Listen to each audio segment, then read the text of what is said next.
Hi, so we just finished another social studies if you waited till after to watch this.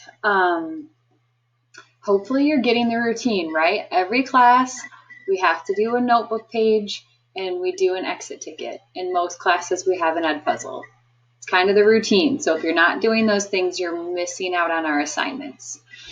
So let's talk about today's. From our Google Classroom, you go into the classwork section. That's where all the things for our class are stored. Remember, the notebook is at the top because that is used pretty much every class. And there's no specific due date because it's a continuing document. It's a continuing assignment.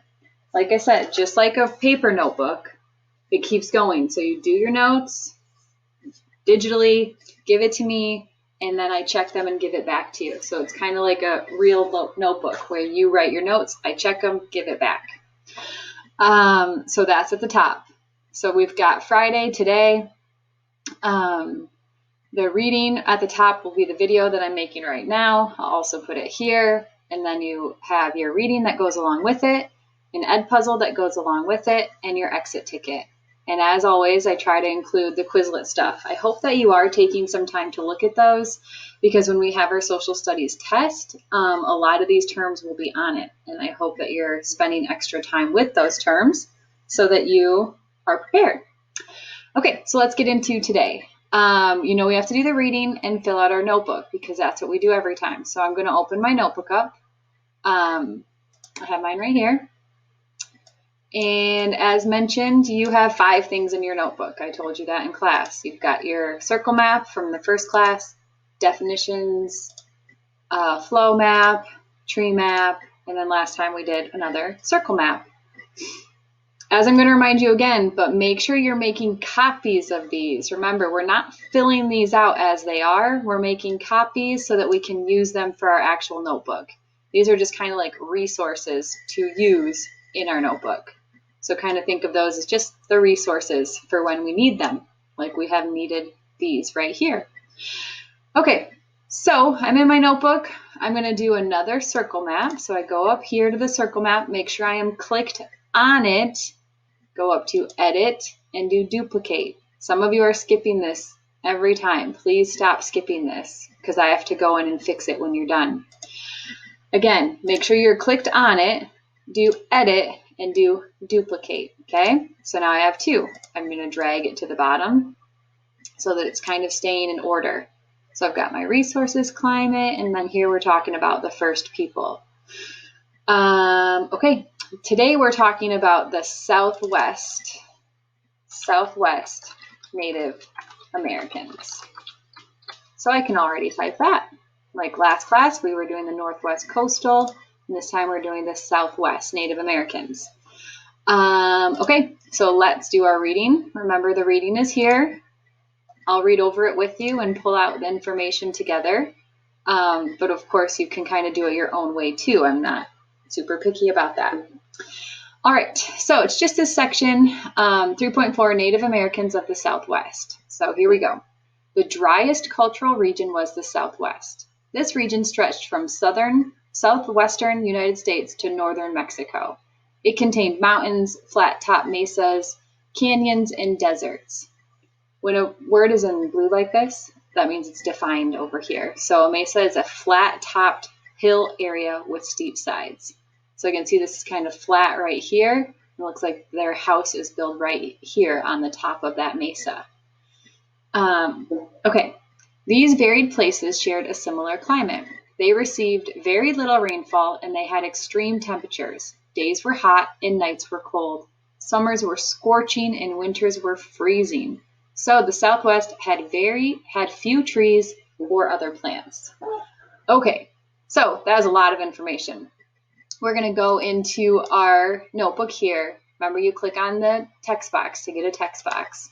And we're going to type in some of what they just told us. So it was very dry, little rain. They told us very few trees.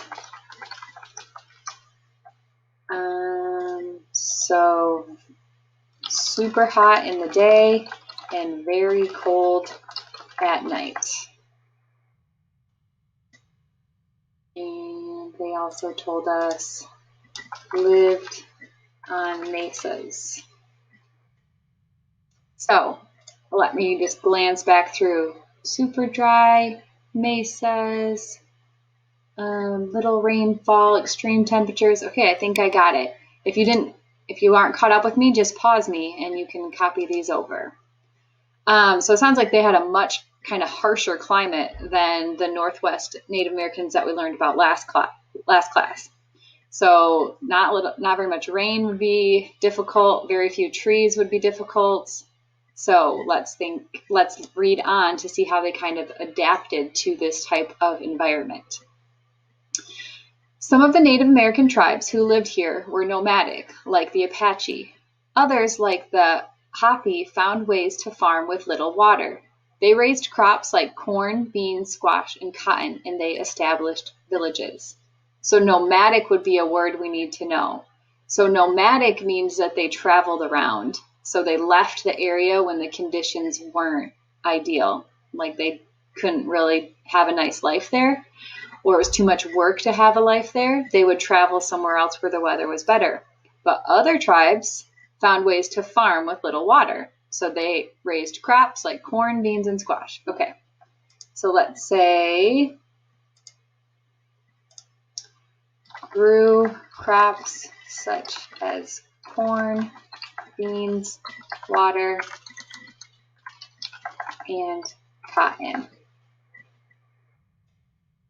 So they found ways to have enough water to grow some crops. So they probably ate a lot of corn. I would say every day they were eating corn and beans. And they did have some established villages. Okay. The climate of the Southwest greatly influenced the way people lived. For example, since trees were scarce, the Hopi did not use wood to build their homes. Instead, they used stone and adobe, a type of clay that hardens like cement. They built apartment buildings called pueblos. These pueblos were 4 to 5 stories high. To move from one story to another, the Hopi used ladders. Very impressive. They built houses that were 4 or 5 stories tall. That's incredible. So let's make sure we include that. So they didn't have trees, remember, so they couldn't use wood to build their homes. So they built their pueblos from adobe and stones. And remember, if you don't know what adobe is, you need to take the time to lock that in your memory because we will be talking about that and having questions about that on our test. So if you can't remember, just read it again. So it was like, oh, they said adobe, a type of clay that hardens like cement. Okay? So they found a way to probably mix a little water with that clay and could make really strong structures. Very interesting. And remember the word pueblos and adobe. These are key words that we're going to need to know. Okay, let's keep reading. To dress themselves during the scorching summer heat, Hopi women wrapped cool cotton cloth around their bodies. They used plants and minerals to dye fabric. Then they wove yellow, red, blue, and green stripes into the material. So they wore cotton cloth to stay cool. So I go back to my notes, do a text box. Remember, every time you need one, you can just click there and say, wore cotton clothing to help stay cool. Because, kind of opposite of what a lot of people think, sometimes having your skin in the sun, like wearing like a tank top, is actually making you hotter than if you just wore a light cotton long sleeve. Like if it was a light color, because light colors reflect the sun instead of absorb. So if you wore like a white cotton shirt, that would keep you cooler than if you had, well, than anyone, because we all have skin darker than the color white. So that white material keeps you cooler than if just your skin was out, because your skin heats up more from the sun than the cotton clothing. So they wore cotton clothing to help stay cool. Okay, so they also used plants and minerals to dye fabric. Okay, The Hopi also created clay pots in which they stored their limited water. Potters painted black geometric designs and images of living creatures to make these containers beautiful. Okay, so made pots. Oops, sorry, I keep going to that wrong tab. So made beautiful pots from clay. These could store water. Okay. Looks pretty good. So this is the main info. Real quick, I do want us to do a text box just off here to the side and put Adobe and say clay that hardens like cement. And we're going to do one more definition. So click again and do pueblos. I don't know if they define it exactly. Maybe they do. Okay.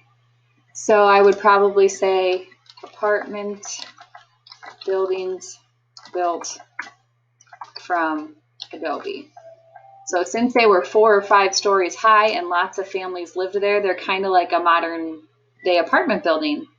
But they were made out of Adobe. They were made out of that clay. So let's also put those definitions to help lock them into our memory. Okay, so this is good for your circle map. So yours should look like mine. If you want to pull out different info, you can, or yours can look just like mine. Remember, that is up to you. So we'll head back over here. We finished the reading and we checked kind of like our list, right? We did the reading, and as we're watching the video, the Edpuzzle will become live soon, but you just click on that and you know how to watch it. This one does have questions. It's not as long as the last one, but it does show you kind of closely what the lives of the people in the Southwest were like back during the first people times. When you're done watching that video, that is when you want to go in and do your exit ticket. Remember, you should be doing your exit ticket after you do the lesson. If you're doing it beforehand, you're kind of wasting your time because you're just guessing. So, what kind of houses did the tribes live in? Look at these and remember, what was the climate like? We talked about that. Southwest regions had a lot of natural resources. We didn't say that right out, but I think you could figure that one out. Did they have a lot of natural resources? Was it an easy place to live? It's another way to think of it. Adobe was used to make, look here, what kind of food did the Southwest tribes eat? And we talked about what they grew. So you should be able to be successful on that. So submit that when you're done, and then you are done with your social studies for today. If you have extra time, please check out the Quizlet, because that will make the test much easier for you because you'll know all the terms.